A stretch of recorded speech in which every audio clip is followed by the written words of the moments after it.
नमस्कार दोस्तों, आज मैं आपको एक ऐसे ट्रैक के बारे में बताने वाला हूं जो कि देख करके सुन करके आपका दिल खुश हो जाएगा और आप यहां जाने की तुरंत ही तैयारी करने लगेंगे। तो चलिए बात करते हैं हिमालय के गढ़वाल क्षेत्र में स्थित केदारकांठा ट्रैक के बारे में। यह भारत में सबसे ज़्यादा पसंद किए जाने वाला ट्रैक है और ये जो आप देख रहे हैं वीडियो, ये केदारकांठा ट्रैक का है। काफ़ी सैलानी यहाँ पहुँच चुके हैं। बर्फ़बारी हो चुकी है लेकिन अभी हल्की बर्फ़बारी हुई है। वैसे दिसंबर महीने में यहाँ बर्फ़बारी हो जाती है, परंतु अभी जो आप दृश्य देख रहे हैं ये बिल्कुल ही टॉप पे है और यहाँ पे जो वाइट दिख रहा है ये बर्फ़बारी हल्की है, उसका एक छोटा सा नमूना है।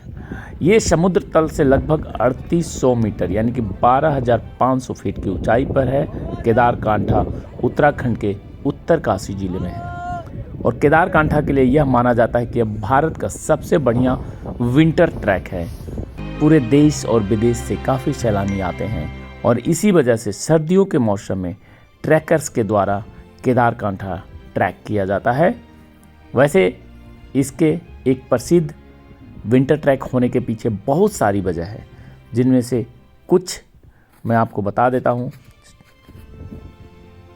केदारकांठा को विंटर का सबसे बेस्ट ट्रैक कहा जाता है क्योंकि केदारकांठा उत्तराखंड के गोविंद वन्यजीव अभयारण्य में स्थित है और इसी वजह से जब आप इस ट्रैक की शुरुआत करते हैं तो आपको बेहद घने जंगलों से होकर के गुजरना होता है।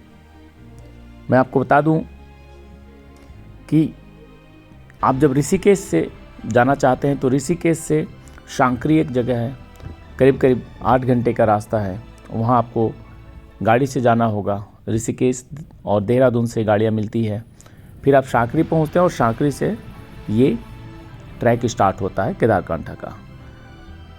इन सब के अलावा केदारकांठा शिखर से आपको हिमालय की कुछ पर्वत श्रृंखलाओं के बेहद अविस्मरणीय दृश्य दिखाई देते हैं। केदारकांठा से दिखाई देने वाली पर्वत श्रृंखलाओं में स्वर्गरोहिणी 1, स्वर्गरोहिणी 2, स्वर्गरोहिणी 3, स्वर्गरोहिणी 4, काला नाग, हरकीदुन, गंगोत्री, यमुनोत्री और बंदरपूछ आदि पर्वत मुख्य रूप से दिखाई देते हैं। काफ़ी हाइट पे हैं और अभी सुबह का वक्त है तो धूप हल्का हल्का खिल गया है। केदारकांठा शिखर से जुड़ी हुई लगभग सभी पौराणिक कथाएं केदारनाथ और केदारकांठा से संबंध स्थापित करती हैं। यहाँ के स्थानीय निवासियों का मानना है कि आज केदारकांठा ही केदारनाथ के रूप में पूजा जाता अगर उस समय इस स्थान पर रहने वाले लोगों की वजह से भगवान शिव यह स्थान छोड़कर नहीं जाते। केदारकांठा और पंच केदार मंदिरों की पौराणिक कथाओं में एक तरह की समानता महसूस होती है। ऐसा इसलिए है क्योंकि महाभारत काल में जब युद्ध समाप्ति के बाद जब पांडव भातृ हत्या के पाप से मुक्ति पाने के लिए भगवान शिव से आशीर्वाद प्राप्त करने के लिए निकल पड़ते हैं तो भगवान शिव पांडवों से छिपने के लिए एक बैल का रूप धारण करके सबसे पहले केदारकांठा ही आए थे। केदारकांठा ट्रैक के दौरान एक पास में जूड़ा का तालाब नाम का एक बेहद सुंदर तालाब भी आता है। इसके लिए कहा जाता है कि जब भगवान शिव तपस्या करने के लिए केदारकांठा जा रहे थे तब उन्होंने इस स्थान पर रुककर अपनी जटा खोली थी और इस जटा से इस स्थान पर पानी की 2 बूंद गिर गई थी, जिस वजह से स्थान एक तालाब बन गया और इस वजह से स्थानीय निवासी इस तालाब को जूड़ा का तालाब कहते हैं। यहाँ के स्थानीय केदारकांठा से जुड़ी हुई एक मान्यता पर बहुत ही गहरा विश्वास करते हैं।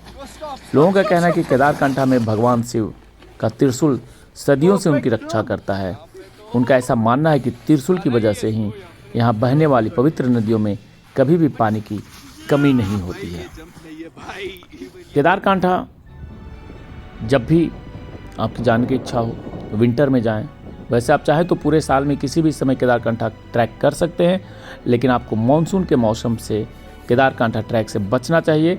इसका मुख्य कारण है कि बारिश के समय में भूस्खलन की संख्या बहुत बढ़ जाती है उत्तराखंड में और केदारकांठा ट्रैक कुल 18 किलोमीटर लंबा है और इसे पूरा करने में आपको 4 से 5 दिन का समय लग सकता है।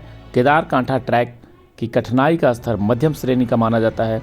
अगर आपको किसी भी प्रकार की गंभीर शारीरिक समस्या है तो आप इस ट्रैक को न करें, और अगर कोई समस्या नहीं तो बड़ी आसानी से आप इस ट्रैक को कर सकते हैं। फिर भी यह ट्रैक शुरू करने से पहले आपको शुरुआत में कुछ दिन 4-5 किलोमीटर पैदल चलने का अभ्यास कर लेना चाहिए, ताकि आपको ट्रैक के दौरान किसी प्रकार की समस्या का सामना न करना पड़े। अगर आप कुछ और जानकारी चाहते हैं इस ट्रैक के बारे में तो आप कमेंट बॉक्स में मुझसे सवाल पूछ सकते हैं, और जल्दी ही केदारकांठा ट्रैक को और बड़े विस्तार से मैं अगले कुछ वीडियो में आपके साथ शेयर करूंगा। ये एक जल्दीबाजी में बनाया गया छोटा सा इन्फॉर्मेशन है। मिलते हैं अगले वीडियो में।